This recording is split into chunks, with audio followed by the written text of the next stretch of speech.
FortifiedStars. When words sting by bills. Ethan loved telling stories. He made up silly tales about flying pizzas and talking cats, and his classmates would laugh while he acted them out. But not everyone laughed with him. Some rolled their eyes and whispered behind his back.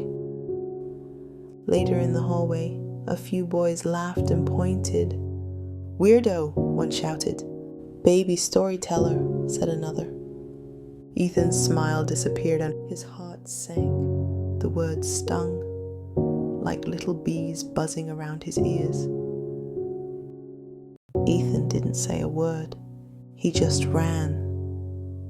Past the playground, past the bakery, all the way home, with tears in his eyes and his sketch pad pressed tightly to his chest.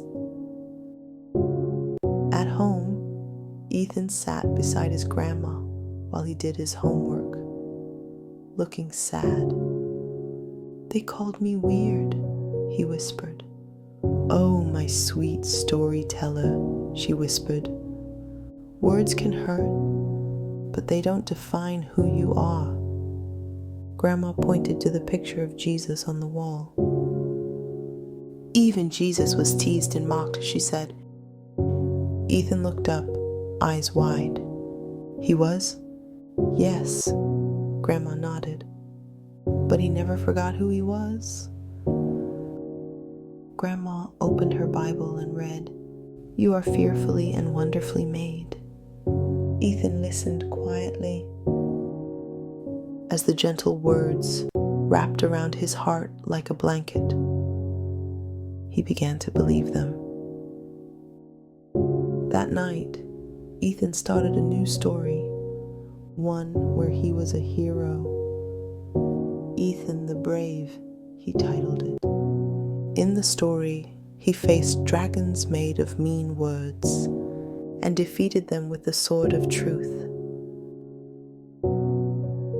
The next day, Ethan stood tall in front of the class. He read his story loud and bold. Some kids clapped.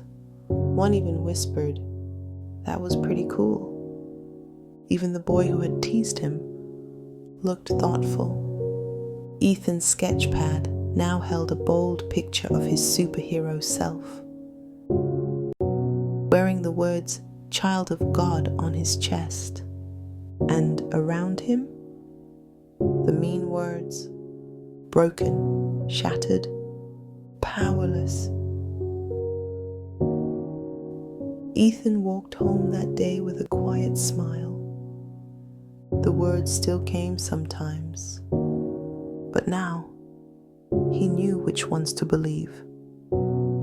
He would only believe what God said about him, nothing less.